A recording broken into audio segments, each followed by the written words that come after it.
since you are one of the most, I would say, experienced and experts in the field, why do you think it's important for athletes to use the altitude training as a part of the preparation? I'm quite sure that it's almost impossible to be successful at the world level in an endurance sport without some type of altitude training, some type of hypoxic training. Now we have a very large panorama with different methods, and Irina a few weeks ago or last week talked about that, and it was very interesting. So you have many tools in your toolbox, and the expertise is not to be knowledgeable about one tool. That means going for 3 or 4 weeks in Sierra Nevada or Forerunner, live high, train high, or using only live high, train low, or using only repeated sprint training in hypoxia. To be successful, you have to understand the pros and cons, the benefits and the limits of each method. You have to understand how to combine them and how to periodize the different methods, not just for one season, but over a career. And I think there's still a lot of knowledge to work on about, to develop about how we should use environmental physiology, not just maybe just altitude, but also the cold, cryotherapy, the heat, the hypoxia, for the development of athletes. We need to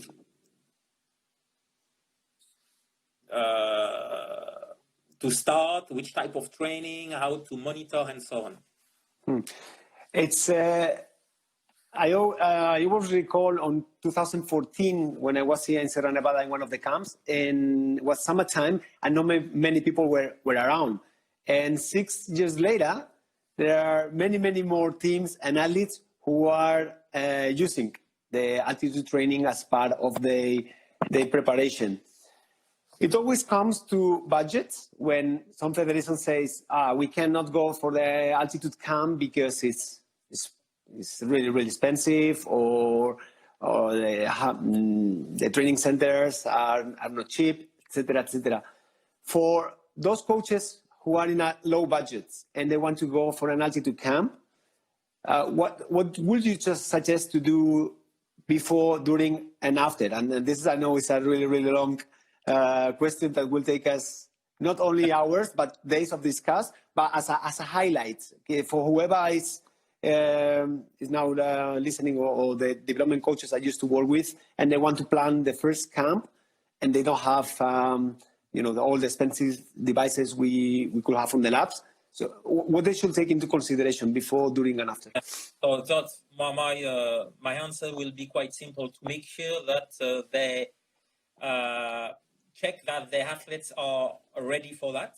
So that means they are at least in good shape enough, or that they are not sick. And in the same time, it's very important that they can monitor the behavior and the intensities of the athletes, including at altitude. And if you have more money, I would recommend just to do a blood analysis, make sure you have enough iron. But don't do that the last week before the camp. It is recommended to do that 6 to 4 weeks before, to make sure that you can supplement in iron, because if you don't have enough iron, it's impossible that you can have the erythropoietic responses and production of erythrocytes, and then you can't improve your total hemoglobin mass without enough iron. But so make sure that your athletes are ready for that. Make sure that they know which intensities they have to train. So you have to educate them, and in the same time, make sure at least that they don't have any infection and they have enough iron. Then the first week or the first 8 to 10 days of the acclimatization phase is the most important one. So if you have some money to put in your group, just rent a physio or some support, maybe just for the first week. First week will decide all the subsequent adaptation.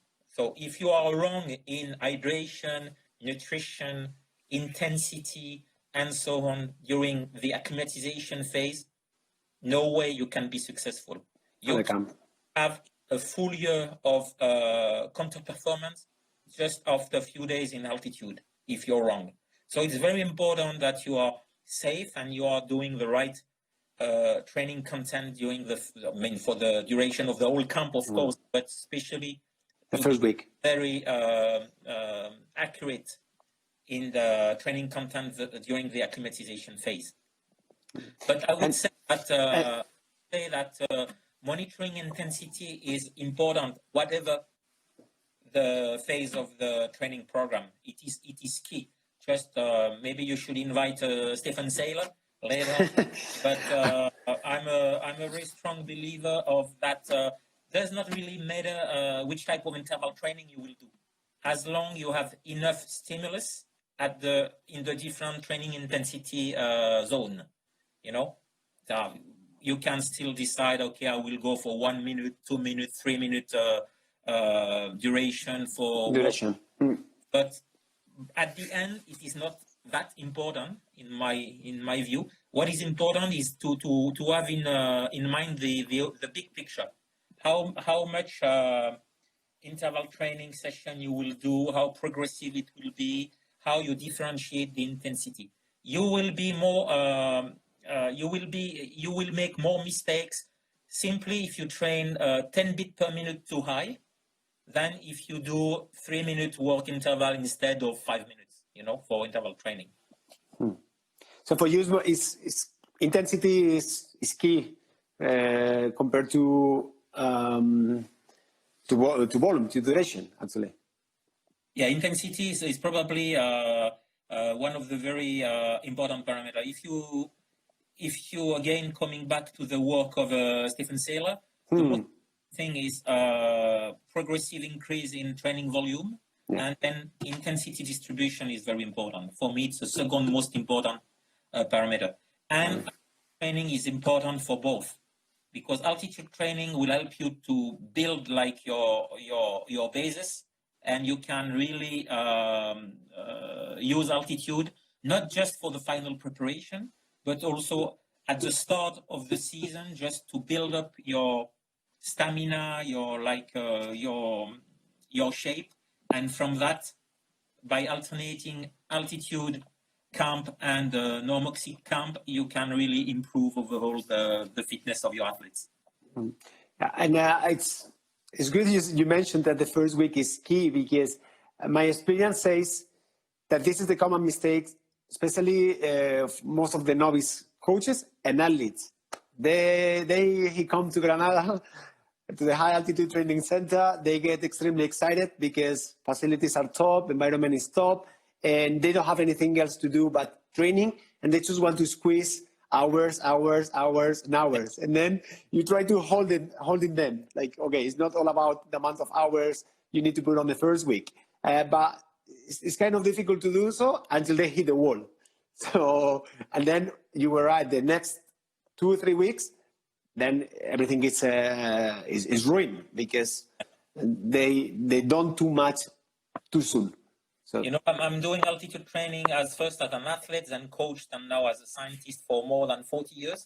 And I do remember when I was a teenager, I was a cross-country skier, and we had ski on the glacier in Switzerland, and I was skiing faster than like some Norwegian or Swedish cross-country skier who were at that time Olympic or world champion. So I was the perfect example of a junior too excited and who was training too fast. And I did experience many altitude training camps where the first week the juniors are faster and more successful than the seniors, and after that they will learn. But sometimes after that, maybe they will learn and they will pay the price for the lesson. For the lesson, it's a painful way of learning, actually. Yeah.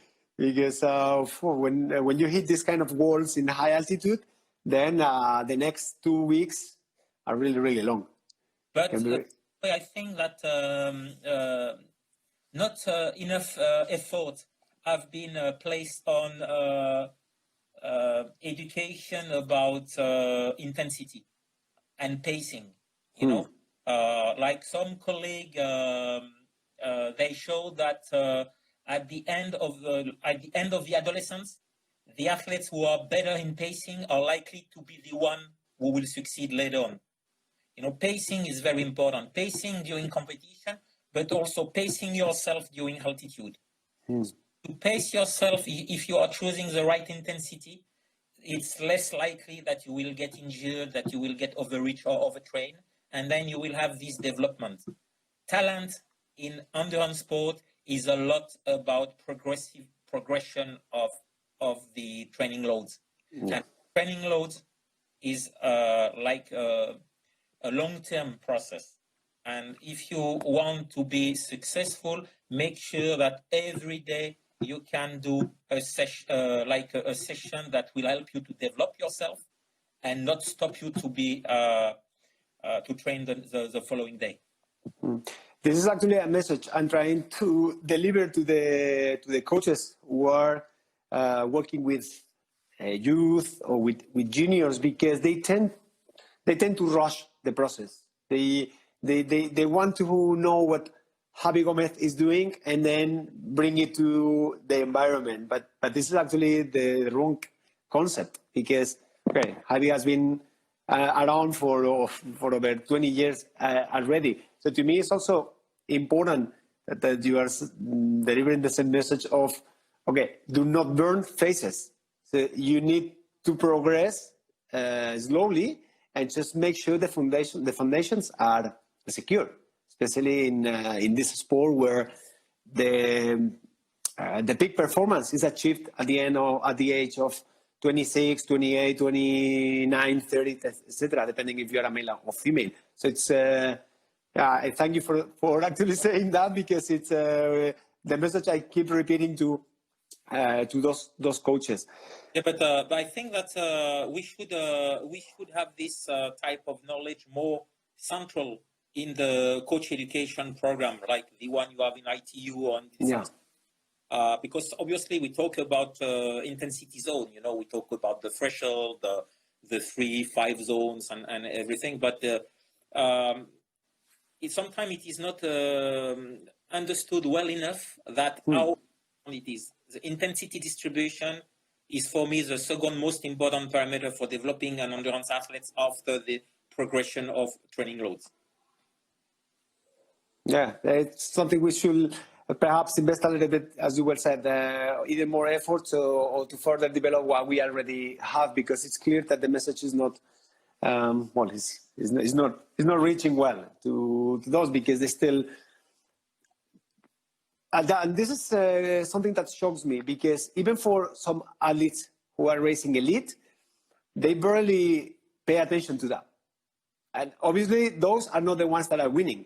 And they wonder, why we're not winning. And to me, it's like, perhaps it's because you are not doing the things in a more organized way. But here in this world, there are two tents. The one that goes with the science, this is our side, and those that are called them, or they name themselves the gurus, the ones that look at the faces. They say they look at the athlete's face and they know what's going on.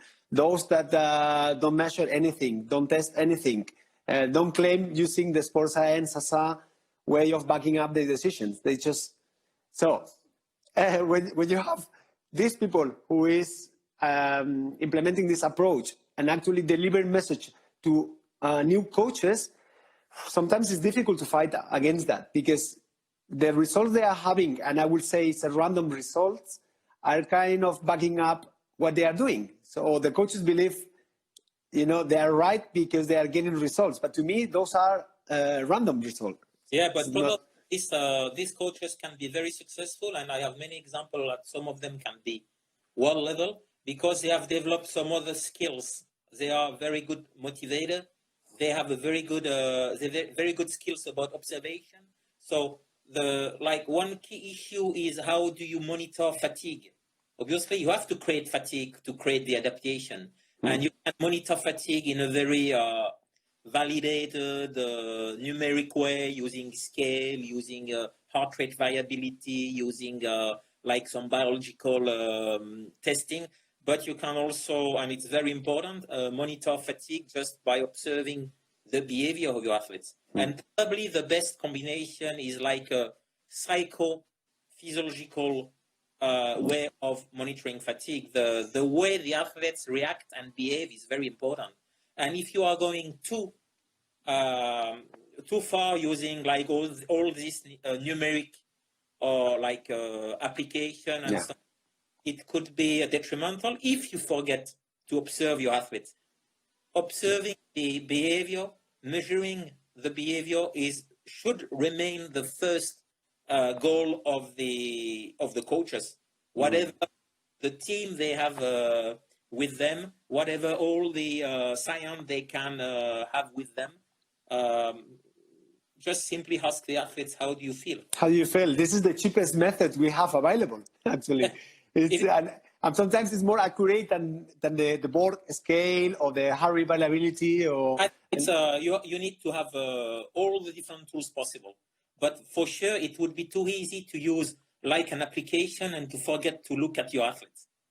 And it might be one flow of the current trend in training, you know, like in cycling. If Numbers. you look only to your power output, it could be in some way limiting the interaction that is needed between coaches and athletes. In cycling, okay, it's a sport where you can monitor very accurately the intensity, the training load using the power meter, but and it's a very important step forward, because cycling has been by far the sport where science was the less influential. But now we have to be sure that it doesn't go too far. And training, quantification of the training load is important, but it's maybe not the most important thing, you know. For again, training at the right intensity for me is an important thing. And you altitude in a right way. In the right way. But I think I've done quite a large numbers of training camps already in altitude, and I'm lucky enough to be living just 40 minutes away from Sierra Nevada, which actually gave me a lot of knowledge and experience about the topic. But I still believe I'm a baby when it comes to high altitude training, because it's a science. I would say it's extremely complex, because there are many, many different ways of using it. And there are many, many things that might happen up there that you mentioned before. You can combine it, but where, you know, life high, train high with the life high, train low with the heat, cold, etc., etc. But it's a strategy that shouldn't be dismissed by no matter what kind of coaches if they want to level up the athletes' fitness.